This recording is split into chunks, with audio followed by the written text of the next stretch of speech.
Hi, folks. Welcome to the Prepared Homestead. This is Travis. Thank you all for stopping by to watch. It was actually almost chilly, at least for me, when I woke up this morning. I don't get too cold, but it was just getting to that point of coolness. And amazingly, today it's only supposed to be in the mid-70s, which is crazy for this time of the year. We should still be pretty warm, and we will be. In the next few days, the forecast is back up into the high 90s, but we've got a little break today, and boy, I just enjoying this temperature because it's been pretty warm and humid the last few weeks. I'm sure you all saw it, but the Georgia has issued 10 indictments for Donald Trump, 10 more on top of the 70 or 80 he's already got from all over the places. The jury released those. Well, there was all kinds of stuff. It was released before the jury made the announcement and then redacted, and then ended up they released the name of the jurors. I mean, it was just a big old mess. But Trump and about 18 of his associates, Rudy Giuliani and a few others, they were all indicted on conspiracies to, interfere with an election and everything down in Georgia. They have given Donald Trump they've issued an arrest warrant. They've given him to the 25th of this month to turn himself in. And the local police down there said that they will, in fact, be releasing a mugshot of him when they book him. So that's going on. I don't really even care to get into the conversation on that so much. It's all a big clown show. I mean, the whole, everything is a clown show at this point. We live in a clown world. And this is just part of it. Especially and it's not so much that it's not even about, at this point, for me, it's not even about defending Trump or opposing Trump. It's just realizing that what we all know that politicians do, they many of them, I mean, how many times the Democrats, it was the election 2016, they were saying that, that was a stolen election and all this kind of stuff. They were saying the same things that Trump was saying in 2020. And then many other things that's happened over the past many years with politicians, and they get away with it, but yet this guy doesn't. And then, of course, look at what Joe Biden and Hunter Biden are doing. And it's insanity. We live in an insane clown world. And if nothing else ever happens, we know that's for certain. We live in an insane clown world. You don't know what a woman is or what a man is, or anyways. Moving on, the chief of staff of the head of NATO has said that NATO would be very interested, and this is part of a way to end the war between Ukraine and Russia, that if Ukraine cedes over a certain amount of land to Russia, they didn't go into detail, but we probably all know that eastern most part of Ukraine, if they give that over to Russia, then maybe NATO would go ahead and accept Ukraine. I'm sure that would totally make everything better for Russia, since one of the big things is that having a NATO country right on their border, that whole compromise certainly wouldn't change that scenario at all. Lots of other things are going on. It's hard to keep up, but I did see that the economy is going so well, because Joe Biden and Kamala Harris and the Treasury Secretary and the head of the Federal Reserve and the White House spokesperson, they all let us know all the time not to worry, that there's not going to be any bad things. There's no recession. It's all in your mind. Inflation is really low. The job market is great. We have the strongest economy ever. We hear that from them all the time. Fitch, which is a credit rating company, they have recently, last week, they downgraded 10 U.S. banks, and now they're saying there could be dozens more that are on the verge of being downgraded, including the big almighty JP Morgan Chase Bank. But don't worry, folks. The economy is doing great. Of course, this comes on the heels of a few weeks ago of them downgrading the entire U.S. government's credit rating. So we're doing great. Don't worry about the fact that we're going into debt, not spending, but going into debt $5.2 billion a day, that we're borrowing an additional $1 trillion each quarter, so $4+ trillion that we're going into debt each year. Don't worry about that. That's nothing to look at. Just trust that the economy is great and doing good. It's going so good that it's doing so good that one of the big grocery stores in the Washington D.C. area is closing its doors. Now, it's closing its doors because they've lost like $500,000 in merchandise from people stealing it. We're seeing this trend also. These poor people just getting in there to steal their bread. You know, they're so starving they have to go to, you know, the Gucci store so that they can eat, right? Anyways, this is a grocery store in the DC area. Of course, we've been seeing this in places like Seattle and San Francisco and others. Really, it's becoming all over, where they just run in and they steal everything. Well, this has been going on and other types of theft at this grocery store, but it's in the DC area. Now, I'm not naive to think that the DC area is great. In fact, we all know that the DC area has one of the highest crime rates in the country, and maybe we have, as Americans, have just gotten used to that our nation's capital, you know, all these grand buildings and the history in that area is surrounded by one of the poorest and slummiest and high crime rate areas in the country. Are we okay with that? Does that not say something for us? You know, like we're watching Rome burn and the capital, you know, all around it's just burning all the time, the homelessness. Have you seen the pictures and videos been put out over the last year or two of the amount of homeless people that are encamped on Capitol grounds? There's certain, you know, not the Capitol building, but a lot of the buildings and monuments around DC area, that there's just homeless tents everywhere. That is the sign of a strong country. We're strong. Our economy's strong. We're doing really good. It instills that pride in you, because that's what we're told to do. We're told that it's a good country and it's a good economy, and that we're doing all this good all over the place. You know that that's not the case. You're watching Rome burn just like everybody else. Nero is sitting up there in the White House telling you no comments over the fires in Maui, as he's, you know, vacationed over half of his presidency.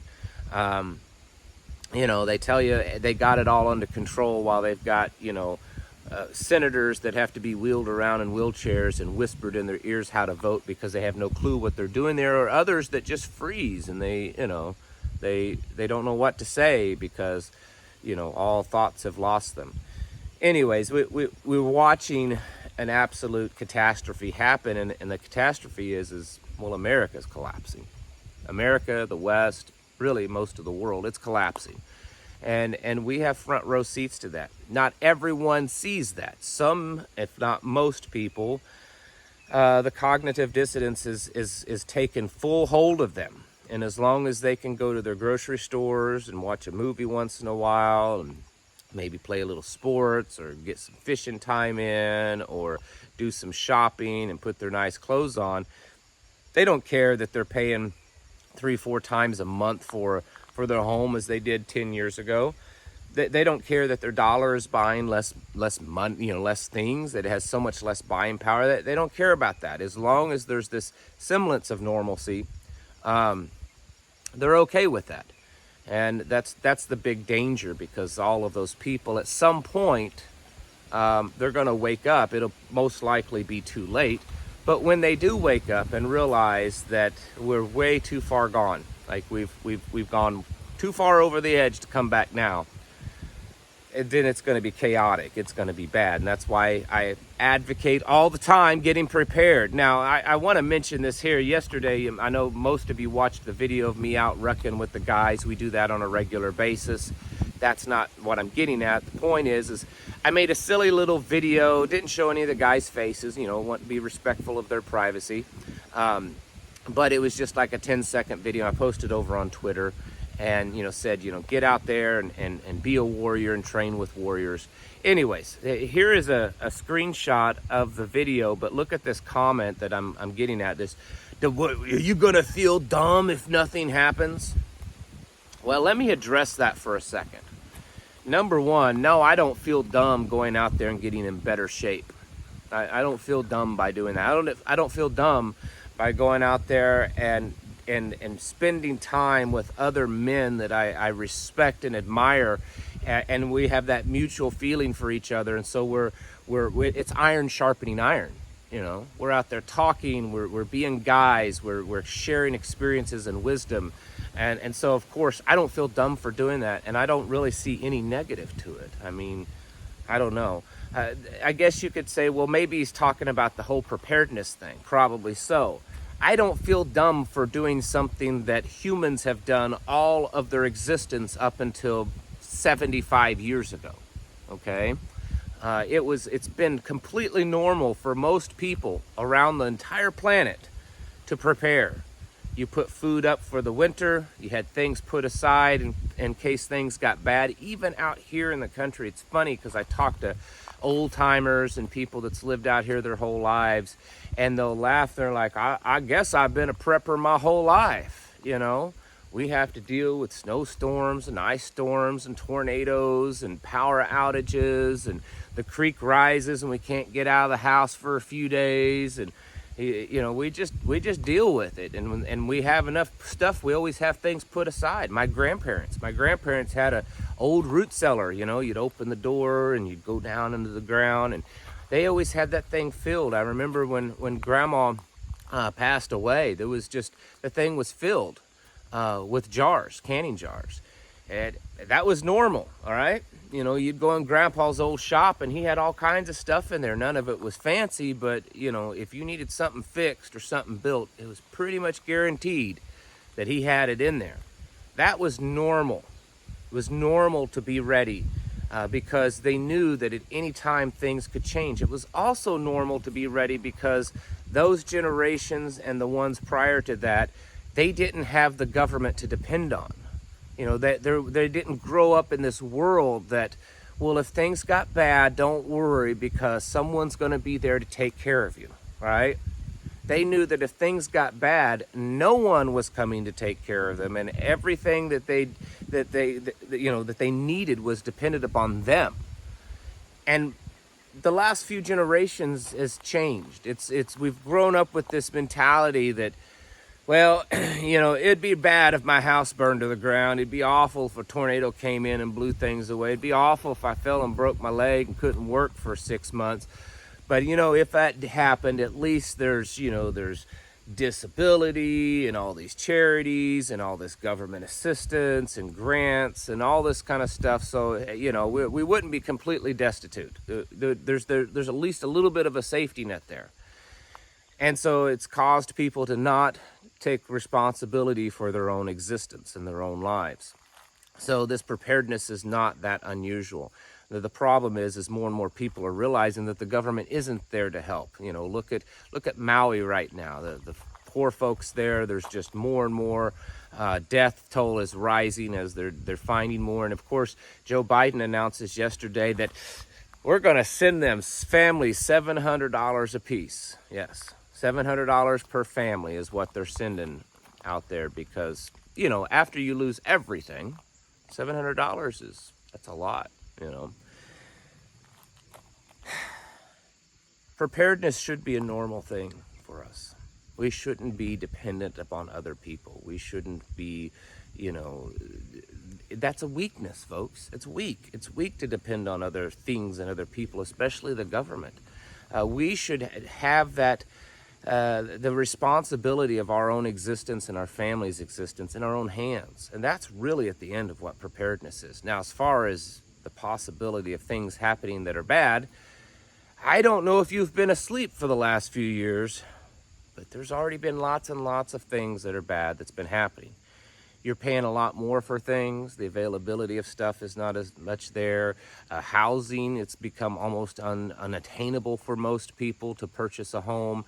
Job markets aren't great. Illegals pouring across, crime rates skyrocketing, suicide skyrocketing, deaths of just unusual reasons for young people skyrocketing. All of these things in the last few years that are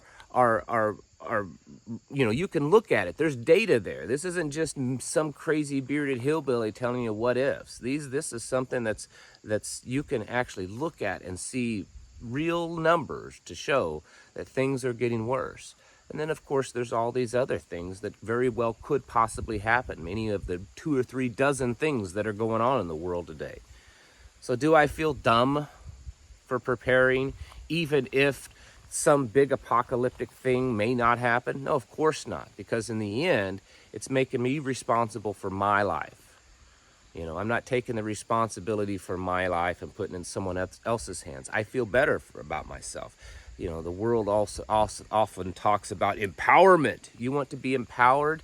Take your life into your own hands and your own responsibility and quit depending on other people. First time you grow that garden and you pick those tomatoes and you eat that meal that comes from your own land, that's empowering. The first time you build something with your own hands, that's empowering. The first time you take care of your sick child, but without, you know, relying on someone else, that's empowering. The first time you improve your health, get more fit, enjoy life, stress levels drop because of what you've done and no one else, that's empowering. Don't let the naysayers bring you down. Oh yeah, you gotta feel dumb if the world don't end tomorrow. No, because regardless of what happens, I know that I've bettered myself. I've gotten myself in better physical shape. I've gotten myself in better mental shape. I've made myself become a better person in a spiritual sense, a better godly leader of my home. I've increased my knowledge, and I have cut my dependency on a system that is immoral, unjust, and failing. So I don't really see a negative to it. You know, where is the negative to what we're doing? Don't let the naysayers bring you down, folks. You know in your heart it's time to get your houses in order. You know it's necessary. You know there's plenty of things happening all around us every day. And even if those things don't cause the end of the world apocalypse, we know that things are worsening and that our rightful place is to become more prepared, to become less dependent upon other people and other systems. And this is the best way that we can really resist all of this. And so you need to be getting your houses in order. You need to be preparing yourselves mentally, physically, and spiritually. Thanks for watching, and I'll catch you in the next video.